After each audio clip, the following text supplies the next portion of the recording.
मित्रांनो, दुसऱ्याचं भविष्य सांगता सांगता स्वतःच्या भविष्याची कधी राख रांगोळी झाली हे स्वयं घोषित ज्योतिषाचार्य अशोक खरात यांना कळलं देखील नसावं.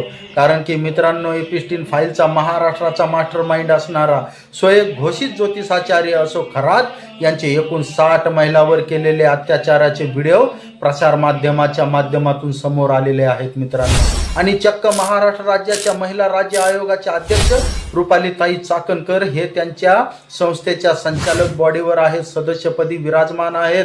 आणि चक्क महाराष्ट्र राज्याच्या आयोगाच्या ज्या अध्यक्ष आहेत रुपालीताई चाकणकर त्यांचे पाय धुताना दिसत आहेत.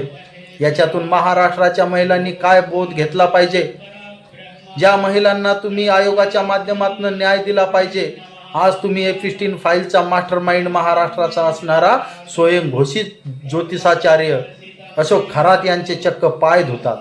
काय तुम्ही न्याय देणार आहात रुपालीताई त्या 59 महिलांना? थोडी जनाची नाही थोडी मनाची बाळगून तुम्ही या महाराष्ट्र राज्य महिला आयोग पदाचा राजीनामा दिलाच पाहिजे. कारण की स्वतःची नैतिक जबाबदारी स्वीकारलीच पाहिजे. 59 महिलांचे अश्लीलतेचे व्हिडिओ स्वयं घोषित ज्योतिषाचार्य अशोक खरात यांचे व्हिडिओ बाहेर आलेले आहेत. संपूर्ण महाराष्ट्र रुपालीताई तुमचे व्हिडिओ बघत आहेत. तुम्ही चक्क त्या स्वयं घोषित ज्योतिषाचार्याचे पाय धुत असताना दिसत आहात. तुम्ही काय महाराष्ट्राच्या महिलाला न्याय देऊ शकतात?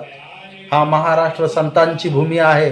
या महाराष्ट्राच्या लेकी, मा जिजाऊच्या लेकी, मा सावित्रीबाई फुलेंच्या लेकी, अहिल्याबाईंच्या लेकी, मा रमाईंच्या लेकीला तुम्ही काय न्याय देणार आहात या महाराष्ट्रामध्ये?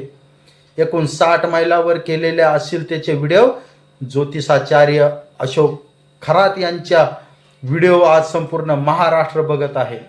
आणि चक्क तुम्ही त्यांचे पाय धुत असताना व्हिडिओ व्हायरल होत आहे. थोडी नैतिक जबाबदारी स्वीकारून तुम्ही या महिला राज्य आयोग पदाचा राजीनामा दिलाच पाहिजे. कारण की त्या 59 महिलाला तुमच्या माध्यमातून न्याय मिळू शकत नाही. हा संपूर्ण महाराष्ट्र उघड्या डोळ्यांनी बघत आहे.